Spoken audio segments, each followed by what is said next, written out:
All right. This week, we are covering Perpetual Infinity.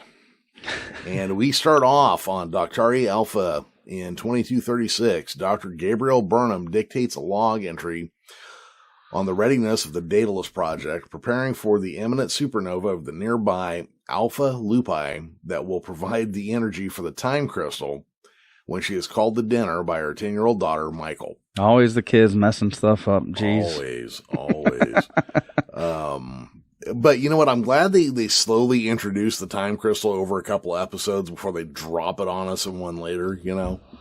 Oh, yeah. You know, I honestly didn't even catch that in this episode that they were dropping hints about the time crystal. Because, you're right.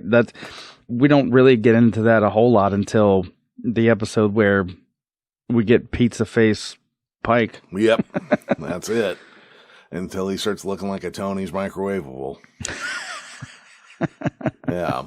In the dining room, Michael reads from the Starfleet pad about the supernova and asks her father, Mike, if Alpha Lupi will go supernova soon.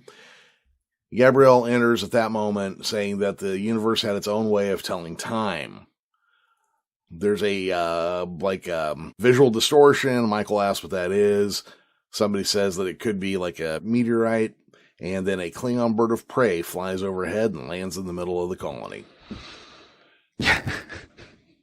Gabrielle hides Michael in the closet, telling her to be brave and not to make a sound.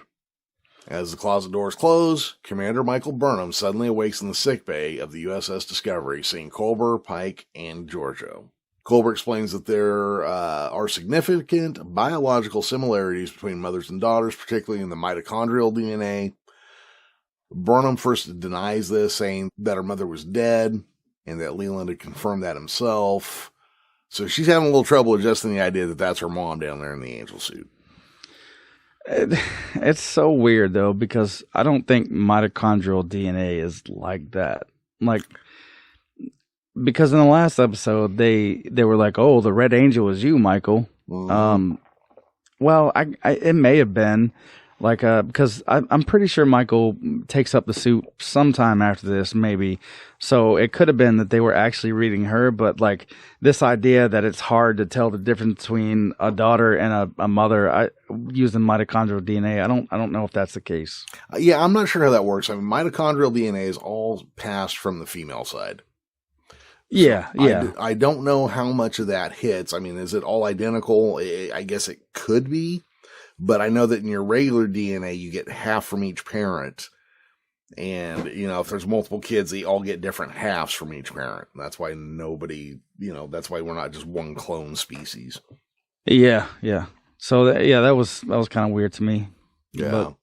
But, it could just be my misunderstanding of all that stuff. I am not a biologist or whoever studies that stuff. I have a passing interest in it, and that's about it. Like I love anthropology, physical and social anthropology, but just enough to be dangerous with it, not enough to actually do anything with it. Just enough to say wrong things. Exactly. That's and to think I'm right when I'm saying it, which is really the dangerous part. Yeah. Yeah. It's that thing where the less competent you are, the more convinced you are you're correct. I can't remember what that spike curve is called, but yeah, it's exactly that. So Pike tells her that her mother's actually being cared for down at the facility on SF4.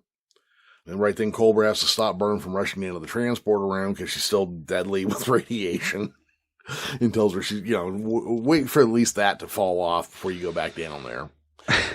Spock enters the room, noting that Burnham is awake, saying that she's awake sooner than expected, and was back to her old self again, which I mean she's probably going to pull a gun on the commanding officer at any moment. Or cry a bunch, or both. Yeah, or both. Some combination thereof. Yeah, one eye aims, one eye cries, baby. That's how it works.